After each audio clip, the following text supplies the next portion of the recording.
શાસ્ત્રોમાં ભગવાન વિષ્ણુના દશા અવતારોનું વિશેષ મહત્વ દર્શાવવામાં આવ્યું છે. તેમાં વરાહ અવતારને પૃથ્વીના રક્ષક તરીકે ઓળખવામાં આવે છે. જ્યારે હિરણ્યાક્ષે પૃથ્વીને રસાતળમાં લઈ જઈ સમગ્ર સૃષ્ટિને સંકટમાં મૂકી હતી, ત્યારે ભગવાન વિષ્ણુએ વરાહ સ્વરૂપ ધારણ કરીને પૃથ્વીનું રક્ષણ કર્યું હતું. તો શાસ્ત્રોમાં વરાહ શબ્દનો અર્થ, વરાહ અવતારની કથા અને વરાહ ભગવાનના 12 પવિત્ર નામોના જાપનું મહાત્મ્ય પણ વર્ણવાયું છે. તો આવો જાણીએ વરાહ ભગવાનના આ દિવ્ય સ્વરૂપ અને તેમના 12 પવિત્ર નામોનો મહિમા. આ વિશેની ખાસ વાત જણાવશે ગુરુજી પ્રફુલભાઈ પંડ્યા. જજાગ્રતો દૂરમુદૈતિ દૈવં તદુસુપ્તિશે તથૈવૈતિ દુરંગમન જ્યોતિકાન જ્યોતિરેકંતન મે મનઃ શિવ સંકલ્પમસ્તુ. જય ભગવાન મિત્રો, હું છું પ્રફુલભાઈ પંડ્યા. ભક્તિ સંદેશ કાર્યક્રમની અંદર આપનું સ્વાગત છે. દર્શક મિત્રો, આજનો ખાસ કરીને ઉપાય જે છે, શાસ્ત્ર અનુસાર વરાહ શબ્દનો અર્થ શું થાય? વરાહ શબ્દનો અર્થ શું થાય? વરાહ ભગવાને કેમ વરાહ સ્વરૂપ ધારણ કર્યું હતું અને જીવનમાં સુખી થવા માટે વરાહ ભગવાનના 12 નામ કયા છે? તો એ બધી વસ્તુ ઉપર આજે આપણે કાર્યક્રમ આજનો રહેશે. વરાહ શબ્દ એટલે એવું કહેવાય, વર શ્રેષ્ઠ ઇતિ વરાહ. જે વર એટલે શ્રેષ્ઠ. વરાહ વર અહ ઇતિ વરાહ. વર અહ ઇતિ વરાહ. વર એટલે શ્રેષ્ઠ અને અહ એટલે દિવસ. તો સુંદર દિવસ આપણે કહીએ ને કે ભાઈ આમાં આજનો દિવસ મારો સુંદર છે, તો વરાહનો અર્થ થાય સુંદર દિવસ. હવે વરાહ ભગવાનને વરાહ અવતાર કેમ લેવો પડે? ભગવાન વિષ્ણુ ભગવાનને વરાહ અવતાર કેમ લેવો પડે? તો એના વિશે લખ્યું છે, એકદા બ્રાહ્મણા પુત્ર વિષ્ણુ લોકે યદચ્છયા. એક દિવસે બ્રહ્માજીના માનસ પુત્ર જે સનકાદિ ઋષિ વિષ્ણુલોકે સગચ્છતિ. વિષ્ણુલોક એટલે વિષ્ણુ લોકમાં ગયા વિષ્ણુ ભગવાનને મળવા માટે. અને તે વખતે શું થાય છે એની વિશે હું તમને ચર્ચા કહું છું. જ્યારે સનત કુમારો વિષ્ણુ ભગવાનને મળવા જાય છે, ત્યારે વિષ્ણુ ભગવાનના 2 દ્વારપાલ હોય છે, જે દરવાજા ઉપર બિરાજમાન હોય છે. ને ત્યારે આ ઋષિકુમારો કહે છે કે અમે બ્રહ્માજીના પુત્ર છીએ અને વિષ્ણુ લોકમાં આવ્યા છે વિષ્ણુજીને મળવા માટે, અમને અંદર જવા દો. પણ દ્વારપાલ જવા દેતા નથી. દ્વારપાલ કહે, અમે વિષ્ણુ ભગવાનના પાર્ષદ છીએ, અમે દ્વારપાલ છીએ, જય અને વિજય અમારા બંનેનું નામ છે, અને અમે તમને અંદર નહીં જવા દઈએ. અહીંયા માનસ પુત્ર કહે છે કે હે પાર્ષદો, હે જય વિજય, અમને અંદર જવા દો, અમારે મહત્વનું કામ છે, અમે બ્રહ્માજીના માનસ પુત્ર છીએ.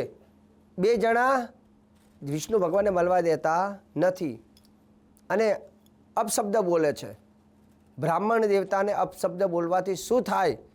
તો એ આ કથામાં લખ્યું છે કે જ્યારે બ્રહ્માજીના માનસ પુત્રને અપશબ્દ બોલે છે, અને અપશબ્દ બોલતાની સાથે એ સનકાદિ ઋષિઓ હાથમાં પાણી લઈને શ્રાપ આપે છે કે તમે અમારી સાથે દુર્વ્યવહાર કર્યો છે, બ્રાહ્મણ પુત્રને તમે અપશબ્દ બોલ્યા છે, જાઓ આજથી હવે તમે 3 કુળમાં રાક્ષસ બનશો. સ્વર્ગ છોડીને હવે તમે પૃથ્વીલોક ઉપર જશો અને રાક્ષસ કુળમાં તમારો જન્મ થશે.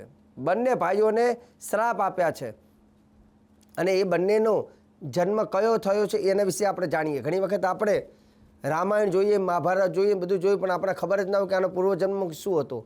તો જય અને વિજયને જે શ્રાપ આપ્યો છે સનકાદિ ઋષિઓએ, એનાથી 3 વખત એમને અસુર કુળમાં જન્મ લેવો પડ્યો.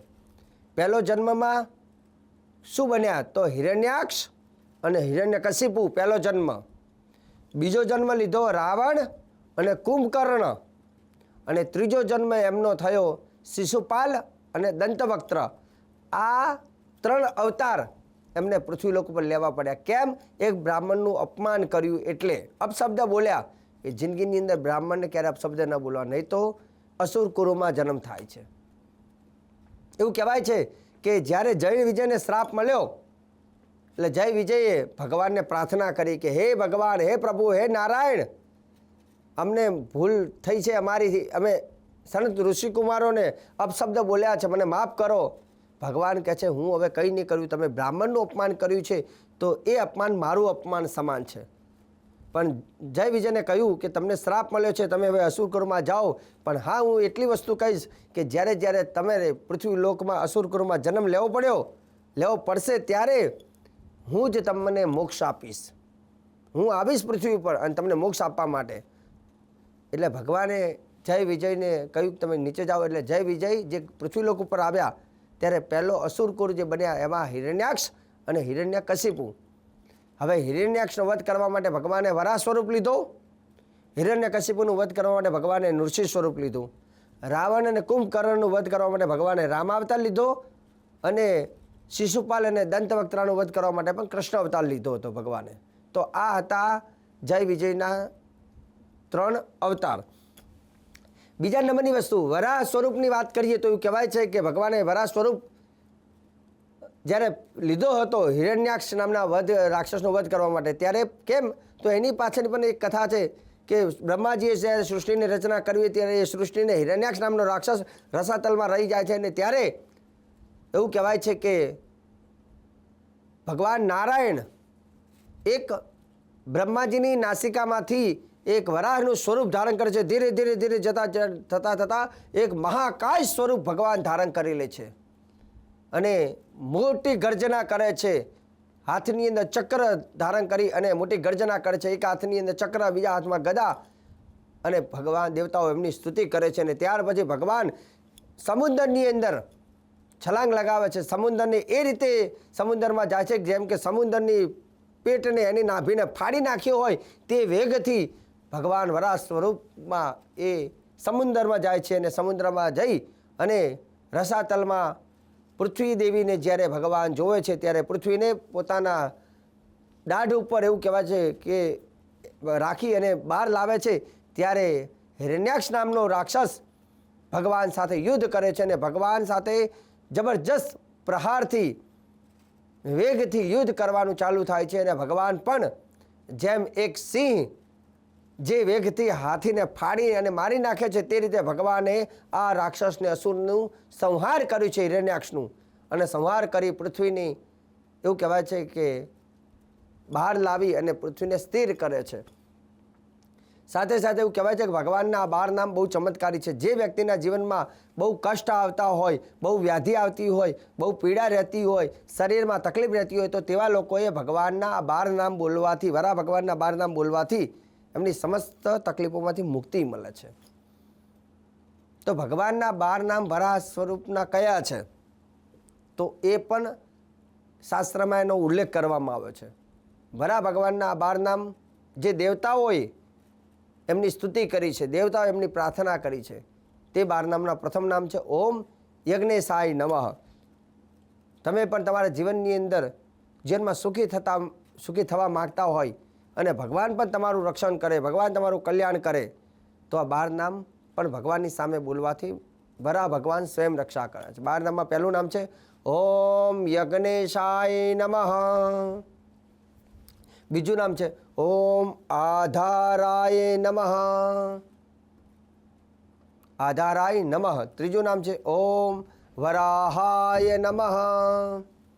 ચોથું નામ છે ઓમ મહાબલાય નમઃ. વરાહ ભગવાનનું પાંચમું નામ છે ઓમ હિરણ્યાક્ષ વિદારકાય નમઃ. ઓમ હિરણ્યાક્ષ વિદારકાય નમઃ. ત્યાર પછી સાતમું નામ છે ઓમ વિશ્વમૂર્તયે નમઃ. આઠમું નામ ઓમ અજિતાય નમઃ. નવમું નામ ઓમ ગોવિંદાય નમઃ. 10મું નામ ભગવાનનું ઓમ વેદાંગાય નમઃ. 11મું નામ ઓમ ભૂ રક્ષકાય નમઃ. અને 12મું નામ ઓમ સર્વેશ્વરાય નમઃ. તો આ હતા ભગવાન વરાહ ભગવાનના 12 નામ. ફરીથી એક વખત જણાવી દઉં. ઓમ યજ્ઞેશાય નમઃ, ઓમ આધારાય નમઃ, ઓમ વરાહાય નમઃ, ઓમ ધરાધરાય નમઃ, ઓમ મહાબલાય નમઃ, ઓમ હિરણ્યાક્ષ વિદારકાય નમઃ, ઓમ વિશ્વમૂર્તયે નમઃ, ઓમ અજિતાય નમઃ, ઓમ ગોવિંદાય નમઃ, ઓમ વેદાંગાય નમઃ, ઓમ ભૂરક્ષકાય નમઃ અને ઓમ સર્વેશ્વરાય નમઃ. તો આ ભગવાનના 12 નામ બોલી અને ભગવાનના આશીર્વાદ આપ પ્રાપ્ત કરી શકો. આજે ભક્તિ સંદેશ કાર્યક્રમની અંદર ભગવાન વરા ભગવાનની કથા, જય વિજયનો પુનર્જન્મ અને વરા ભગવાનના 12 નામની ચર્ચા આજે આપણે કરી છે. અને આગળ પણ ભક્તિ સંદેશ કાર્યક્રમની અંદર, કેમ કે અધિક માસ છે, ધર્મ, જ્ઞાન અને ભક્તિની મારે ચર્ચા કરવી છે, ત્યારે ભક્તિ સંદેશ કાર્યક્રમમાં રોજે રોજ સુંદર મજાની શ્રેષ્ઠ જાણકારી, સુંદર જાણકારી હું આપતો રહીશ. કાર્યક્રમ જોવાનું ચૂકતા નહીં. મને આપી દો રજા. જય ભગવાન.